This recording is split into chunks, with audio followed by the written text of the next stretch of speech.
Cool, what is going on, guys? Welcome to another edition of the Narik Chase channel. I'm your boy Narik Chase, and in this video we're going to finally review the Birds of Prey, the Fantabulous Emancipation of one Harley Quinn,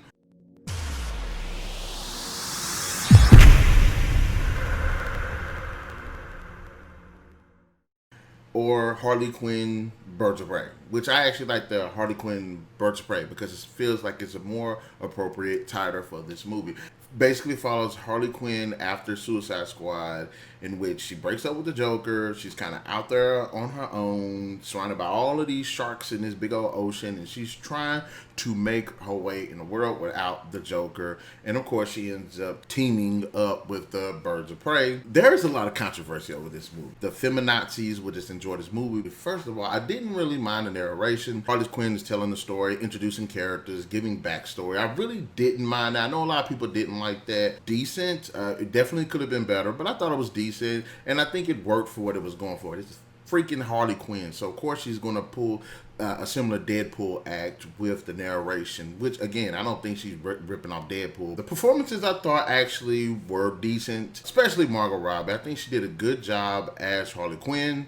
I would say that the character could have been written a little bit better. I didn't mind her. I didn't mind Mary Elizabeth Winstead. I didn't mind Jurnee Smollett-Bell. I didn't mind Rosie Perez. As for what I've seen, I think they were decent. Also, I didn't mind the look of the film. It does have this comic book feel to it. You know, some of the sequences, especially during the narration, that actually look good with the cinematography, with the camera angles of some of the fights. Perhaps my favorite fight is the police station one, and it actually showed Harley Quinn doing some pretty cool stuff with the baseball bat. Now, let's go ahead and get into all of the horrible things that this movie has to offer. Now, I'm not going to get into all of them, but majority of them. First, the writing is just terrible.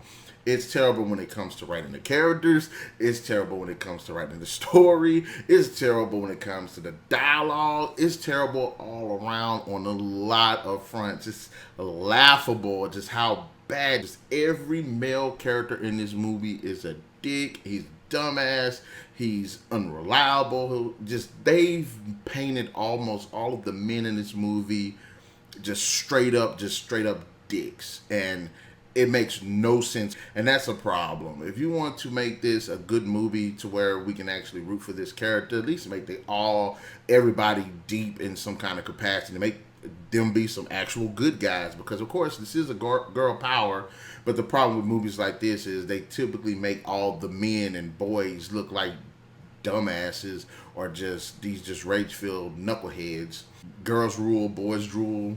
I like Ewan McGregor. Again, he did a fantastic job as Obi-Wan Kenobi, and I've liked him in a lot of his other films, but the problem with this film is he does not feel like Black Mask. To me, honestly, he didn't feel like a crime boss. Sociopath, I get that from his character, but as a crime boss, highly intelligent, highly methodical, you know what I'm saying? I didn't really get that from his character in this film. How can you make a character be so overly violent, turn around and just kind of make him like really emotional and effeminate? Have y'all read the comics? Black Mask ain't like that. Black Mask is a straight up G.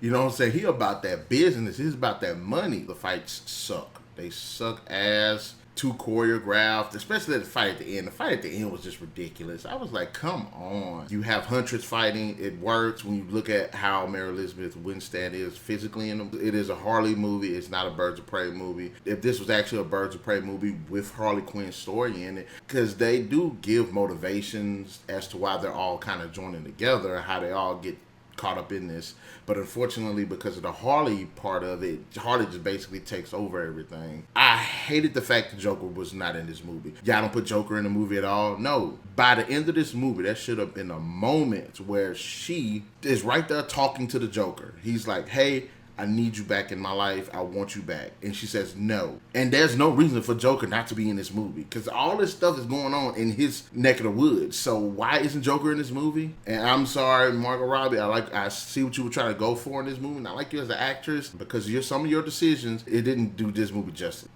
And if you can get over the bad writing, because there's a thing that Harley does in this movie that probably should have killed like 1,000 people. It happens and then they just roll over it.